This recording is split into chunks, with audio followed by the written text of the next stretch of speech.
Top quality और consistent performance के लिए सिर्फ सिल्वर पंप नाम याद रखना। ಇವತ್ತು 10 ಕಾಲಿಗೆನೇ ಸಿದ್ದರಾಮಯ್ಯನವರು ಬಜೆಟ್ ಮಂಡಿಸ್ತಾರೆ ಅನ್ನುವಂತ ಮಾತಿದೆ. 10 ಕಾಲಿಗೆ, ಯಾಕಂದ್ರೆ ಸಾಮಾನ್ಯವಾಗಿ ಏನಂದ್ರೆ 11 ಮೇಲೆ ದಾಟ್ತಾ ಇತ್ತು, ಆದ್ರೆ ಈಗ 10 ಕಾಲಿಗೆ ಅಂತ ಏನಾದ್ರು ಮುಹೂರ್ತ ಇಟ್ಕೊಂಡು 10:30 ರಾವ್ ಕಾಲ ಇದೆ ಮೋಸ್ಟ್ಲಿ, ಅದಕ್ಕೆ 10 ಕಾಲಿಗೆ ಅಂತ. ಯಾಕಂದ್ರೆ ಏನೇ ನಂಬಲ್ಲ ಅಂತಂದ್ರೂ ಕೂಡ ಬದಲಾದಂಥ ಸಂದರ್ಭ ಸನ್ನಿವೇಶದಲ್ಲಿ, ಸಂಕಷ್ಟಗಳು ಬಂದಂಥ ಸಂದರ್ಭದಲ್ಲಿ ಎಲ್ಲ ನಂಬಿಕೆಗಳು ಕೂಡ ಶುರು ಆಗಿಬಿಡ್ತವೆ. ಮನುಷ್ಯನ ಅತ್ಯಂತ ಸಹಜವಾದಂಥ ಗುಣ. 10 ಕಾಲಿಗೆ ಸಿದ್ದರಾಮಯ್ಯನವರು ಬಜೆಟ್ ಅನ್ನು ಮಂಡಿಸ್ತಾರೆ. ಏನಿರುತ್ತೆ ಬಜೆಟ್ ಅಂದ ತಕ್ಷಣ? ಕೊಡುಗೆಗಳ ಮಹಾಪೂರ ಹರಿದು ಬರುತ್ತಾ, ಇಂಥದ್ದೆಲ್ಲದೂ ಕೂಡ ಇದ್ದೇ ಇರುತ್ತೆ. ಅತ್ಯಂತ ಸಹಜವಾಗಿ ನಿರೀಕ್ಷೆಗಳು, ಜೊತೆಗೆ ಹತ್ತಿರದಲ್ಲಿ ಯಾವುದೂ ಚುನಾವಣೆ ಇಲ್ಲ, ಪಂಚಾಯತಿ ಚುನಾವಣೆಯನ್ನು ಮಾತ್ರ ದೃಷ್ಟಿಯಲ್ಲಿ ಇಟ್ಕೊಂಡು ಏನು ಮಾಡಬಹುದು, ಏನು ಎತ್ತ ಅನ್ನುವಂಥದ್ದಿದೆ. ಏನೇನು ಮಾಡ್ತಾರೆ? ಯಾಕಂದರೆ ಒಂದು ಕಡೆಗೆ ಶಾಸಕರುಗಳಲ್ಲಿ ಅಸಮಾಧಾನ ಇದೆ. ಅನುದಾನಕ್ಕೆ ದುಡ್ಡು ಸಿಗ್ತಿಲ್ಲಪ್ಪ, ನಮ್ಮ ಕತೆ ಏನು ಮಾಡಬೇಕು, ಏನು ಎತ್ತ ಅಂತ. ಅಭಿವೃದ್ಧಿ ಕಾರ್ಯಗಳಿಗೆ ದುಡ್ಡಿಲ್ಲ, ಏನು ಮಾಡಬೇಕು? ಇಂಥ ಸಂದರ್ಭದಲ್ಲಿ ಎಷ್ಟರ ಮಟ್ಟಿಗೆ ಸಿದ್ದರಾಮಯ್ಯ ಬಜೆಟ್ ಮಂಡಿಸ್ತಾರೆ, ಯಾವ್ಯಾವ ಯೋಜನೆಗಳನ್ನು ಘೋಷಣೆ ಮಾಡ್ತಾರೆ, ಯಾವ್ಯಾವುದಕ್ಕೆ ಎಷ್ಟೆಷ್ಟು ಹಣವನ್ನು ಕೊಡ್ತಾರೆ, ಎಲ್ಲಿಂದ ತರ್ತಾರೆ?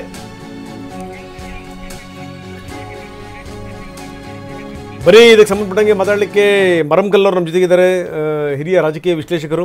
ಇನ್ನು ಪ್ರೊಫೆಸರ್ ಕೇಶವ ಅರ್ಥಶಾಸ್ತ್ರ ಪ್ರಾಧ್ಯಾಪಕರು ಸ್ವಲ್ಪ ಹೊತ್ತು ನಮ್ಮ ಜೊತೆಗೆ ಜಾಯ್ನ್ ಆಗ್ತಾರೆ.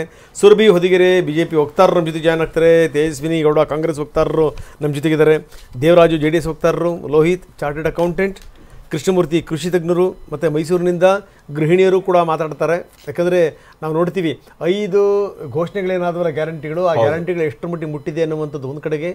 ಅಸಮಾಧಾನಗಳ ಮೇಲೆ ಅಸಮಾಧಾನಗಳಿದೆ. ಇದೆಲ್ಲದರ ನಡುವೆ ಏನು ಅಂತಂದರೆ ಬರೀ ಗಾತ್ರವನ್ನು ಹಿಗ್ಸಿದ್ರೆ ಮಾತ್ರ ಅಲ್ಲ, ಕರೆಕ್ಟ್, ಅದೆಲ್ಲಿಂದ ತರ್ತೀರಿ ಅನ್ನುವಂಥದ್ದು ಕೂಡ ವೆರಿ ಇಂಪಾರ್ಟೆಂಟ್. ಸಿದ್ದರಾಮಯ್ಯ ಏನು ಮಾಡ್ತಾರೆ ನೋಡೋಣ. ಹೌದು. ಸೊ ಇದು ಸಂಗತಿ. ಹಾಗಾದರೆ ಜನರ ನಿರೀಕ್ಷೆಗಳು ಏನೇನಿದೆ ಬನ್ನಿ ನೋಡೋಣ.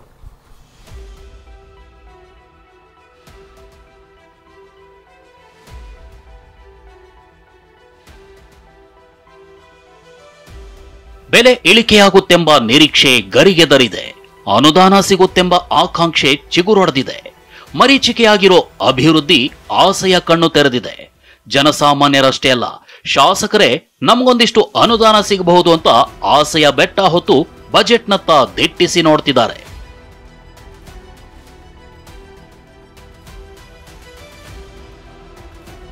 ಹೌದು, ಈ ವರ್ಷವಾದ್ರೂ ಇನ್ನಷ್ಟು ಕಾಮಗಾರಿಗಳಿಗೆ ಗುದ್ದಲಿ ಪೂಜೆ ಮಾಡಬಹುದಾ ಅಂತ MLAಗಳು ಎದುರು ನೋಡ್ತಿದ್ದಾರೆ. ಆಸೆ ಆಕಾಂಕ್ಷೆಗಳು ಬೆಟ್ಟದಷ್ಟಿವೆ. ಆದ್ರೆ ಹೆಗಲ ಮೇಲೆ ಗ್ಯಾರಂಟಿ ಎಂಬ ಭಾರದ ನೊಗ ಹೊತ್ತು ಸಿದ್ದರಾಮಯ್ಯ ಸರ್ಕಾರ ನಡೆಸ್ತಿದ್ದಾರೆ. ಹೀಗಿರುವಾಗ ಗ್ಯಾರಂಟಿಯ ಹೊರೆಯನ್ನು ನೀಗಿಸಿ ಜನರ ಆಸೆ ಆಕಾಂಕ್ಷೆಗಳನ್ನು ನಿಭಾಯಿಸಿ ಆರ್ಥಿಕ ಸಮತೋಲನವನ್ನ ಸಂಭಾಳಿಸೋದೇ ದೊಡ್ಡ ಸವಾಲಾಗಿದೆ. ಸಿಎಂ ಸಿದ್ದರಾಮಯ್ಯ 16ನೇ ಬಜೆಟ್ ಮಂಡನೆಗೆ ಕೌಂಟ್ ಡೌನ್. ಸಾಲ ಮಾಡಿ ತುಪ್ಪ ತಿನ್ನೋದಾ, ಹೊಸತನದ ಮೆಟ್ಟಿಲು ಹತ್ತೋದ?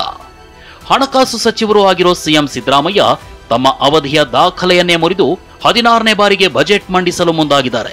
ಬೆಳಗ್ಗೆ 10:15 ಸಿಎಂ ಸಿದ್ದರಾಮಯ್ಯ ಲೆಕ್ಕಪತ್ರ ಮಂಡಿಸಲಿದ್ದಾರೆ. ಮಂಡಿ ನೋವಿನ ಕಾರಣದಿಂದ ನಿಂತು ಬಜೆಟ್ ಮಂಡಿಸೋ ಬದಲು ಕುಳಿತು ಬಜೆಟ್ ಓದುವ ಸಾಧ್ಯತೆ ಇದೆ.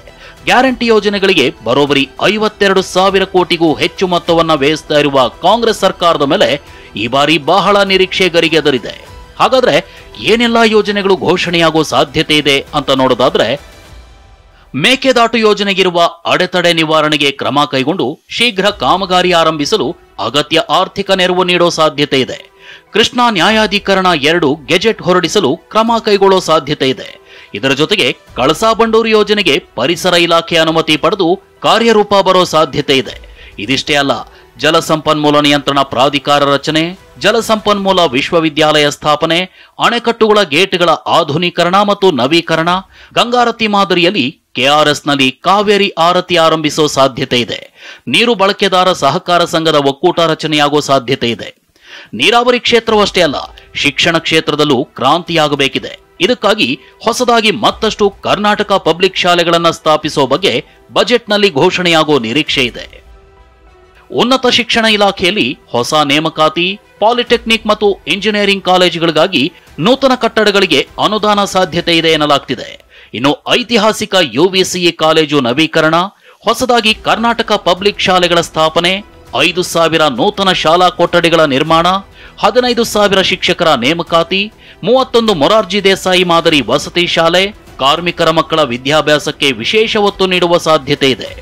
ಇನ್ನು ಸರ್ಕಾರದ ಬೊಕ್ಕಸ ತುಂಬಿಸೋ ಬೆಂಗಳೂರನ್ನ ಗ್ರೇಟರ್ ಮಾಡಲು ಸರ್ಕಾರ ಕೆಲ ಮಹತ್ವದ ಘೋಷಿಸುವ ಸಾಧ್ಯತೆ ಇದೆ. ಅದೇನು ಅಂತ ನೋಡೋದಾದ್ರೆ, ಗ್ರೇಟರ್ ಬೆಂಗಳೂರು ಯೋಜನೆ, ಬೆಂಗಳೂರಿನಲ್ಲಿ ಸ್ಕೈಟೆಕ್ ಯೋಜನೆ ಘೋಷಣೆ ಮಾಡುವ ಸಾಧ್ಯತೆ ಇದೆ.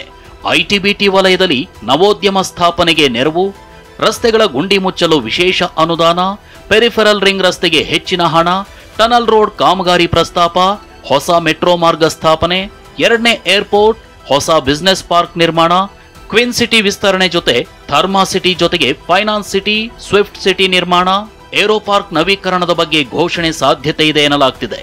ಇನ್ನು ಯಲಹಂಕದ ಮಾದಪ್ಪನಹಳ್ಳಿ ಬಳಿ 153 ಎಕರೆಯಲ್ಲಿ ವೃಕ್ಷಧಾಮ ಸ್ಥಾಪಿಸೋ ಬಗ್ಗೆ ಘೋಷಣೆ ಮಾಡೋ ಸಾಧ್ಯತೆ ಇದೆ ಎನ್ನಲಾಗ್ತಿದೆ.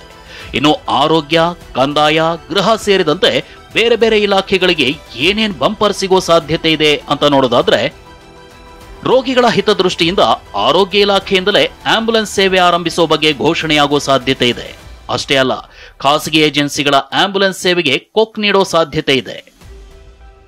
ಈ ಬಾರಿಯ ಬಜೆಟ್ನಲ್ಲಿ ಪೋಡಿ ಸರ್ವೆ ಅಭಿಯಾನಕ್ಕೆ ಹೆಚ್ಚು ಒತ್ತು ನೀಡೋ ಬಗ್ಗೆ ಘೋಷಣೆಯಾಗೋ ಸಾಧ್ಯತೆ ಇದೆ. ಇನ್ನು ಗ್ರಾಮೀಣ ಪ್ರದೇಶಗಳಲ್ಲಿ ಖಾಲಿ ಇರುವ ಕಂದಾಯ ಅಧಿಕಾರಿಗಳ ನೇಮಕಾತಿ ಮಾಡೋ ಬಗ್ಗೆ ಘೋಷಣೆ ಸಾಧ್ಯತೆ ಇದೆ. ಹೊಸ ಪೊಲೀಸ್ ಠಾಣೆ ಹಾಗೂ ಕಟ್ಟಡ ನಿರ್ಮಾಣ, ಪೊಲೀಸ್ ಇಲಾಖೆಯಲ್ಲಿರೋ ಖಾಲಿ ಹುದ್ದೆಗಳ ನೇಮಕಾತಿ ಹಾಗೂ ಆಧುನಿಕ ಅಗ್ನಿಶಾಮಕ ಉಪಕರಣ ಖರೀದಿಗೆ ಒತ್ತು ನೀಡೋ ಸಾಧ್ಯತೆ ಇದೆ. ಬಿಯರ್ ಮೇಲಿನ ಸುಂಕ ಹಾಗೂ ಇತರ ಮದ್ಯದ ಮೇಲಿನ ತೆರಿಗೆಯನ್ನು ಹೆಚ್ಚಳ ಮಾಡೋ ಬಗ್ಗೆ ಘೋಷಣೆ ಮಾಡೋ ಸಾಧ್ಯತೆ ಇದೆ. ಇದರ ಜೊತೆಗೆ ಆದಾಯ ಕ್ರೋಢೀಕರಣಕ್ಕೆ ಹೆಚ್ಚು ಒತ್ತು ನೀಡಿ ಮದ್ಯ ಮಾರಾಟಕ್ಕೆ ಹೊಸ ಟಾರ್ಗೆಟ್ ನೀಡೋ ಸಾಧ್ಯತೆ ಇದೆ. ಇನ್ನು ಪ್ರವಾಸೋದ್ಯಮ ಇಲಾಖೆಯ ಅಭಿವೃದ್ಧಿಗಾಗಿ ಹೊಸ ಕರಾವಳಿ ಕಾರಿಡಾರ್ ನಿರ್ಮಾಣ ಮಾಡೋ ಬಗ್ಗೆ ಘೋಷಣೆ ಮಾಡೋ ಸಾಧ್ಯತೆ ಇದೆ. ಮಾನವ ಮತ್ತು ಆನೆಗಳ ನಡುವಿನ ಸಂಘರ್ಷ ತಡೆಗೆ ವಿಶೇಷ ಯೋಜನೆ ಘೋಷಣೆ ಮಾಡೋ ಸಾಧ್ಯತೆ ಇದೆ. ಇನ್ನು 100 ಕೋಟಿ ಮೊತ್ತದಲ್ಲಿ ಕಾಡಾನೆ ವನ್ಯಧಾಮ ರಚನೆ, ಸೂಕ್ಷ್ಮ ಪ್ರದೇಶದಲ್ಲಿ ರೈಲ್ವೆ ಬ್ಯಾರಿಕೇಡ್ ನಿರ್ಮಾಣ, ಕಲ್ಯಾಣ ಕರ್ನಾಟಕದಲ್ಲಿ ಹಸಿರೀಕರಣಕ್ಕೆ ಹೆಚ್ಚು ಒತ್ತು ನೀಡೋ ಬಗ್ಗೆ ಘೋಷಣೆ ಮಾಡೋ ಸಾಧ್ಯತೆ ಇದೆ.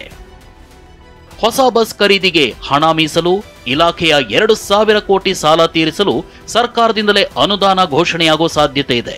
ಇನ್ನು ಸಾರಿಗೆ ನೌಕರರ ಬಾಕಿ ಮೊತ್ತ ಪಾವತಿಗೆ ಅನುದಾನ ನೀಡೋ ಸಾಧ್ಯತೆ ಇದೆ.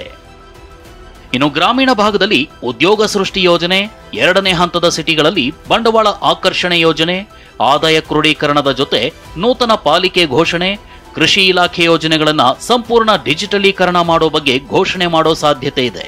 ಇನ್ನು ಪ್ರತಿ ಲೀಟರ್ ಪೆಟ್ರೋಲ್ ಡೀಸೆಲ್ ಮೇಲೆ 50 ಪೈಸೆ ಸೆಸ್ ವಿಧಿಸೋ ಸಾಧ್ಯತೆ ಕೂಡ ಇದೆ ಎನ್ನಲಾಗ್ತಿದೆ. ಬಜೆಟ್ ಗಾತ್ರ 4 ಲಕ್ಷ ಕೋಟಿ ಮೀರುವ ಸಾಧ್ಯತೆ. ಗ್ಯಾರಂಟಿ ಯೋಜನೆ ಮುಂದುವರಿಸೋ ಜೊತೆಗೆ ಹೊಸ ವಿಶೇಷವಾದ ಯೋಜನೆಗಳನ್ನು ಕೂಡ ನೀಡಬೇಕು.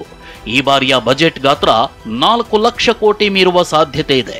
ಹೀಗೆ ಸಾಧ್ಯತೆಗಳ ದೊಡ್ಡ ಬೆಟ್ಟವೇ ಸಿಎಂ ಸಿದ್ದರಾಮಯ್ಯ ಮುಂದಿದ್ದು, ಗ್ಯಾರಂಟಿ ಯೋಜನೆ ಬಿಟ್ಟು ಸುಸ್ಥಿರ, ಸದೃಢ, ಸಶಕ್ತ ಕರ್ನಾಟಕ ನಿರ್ಮಾಣಕ್ಕೆ ಬಜೆಟ್ ಇರಬೇಕು ಅನ್ನೋ ಅಪೇಕ್ಷೆ ಇದೆ. ಪ್ರಮೋದ್ ಜೊತೆ ಪ್ರಸನ್ನ ಗಾಂವ್ಕರ್, TV9 ಬೆಂಗಳೂರು.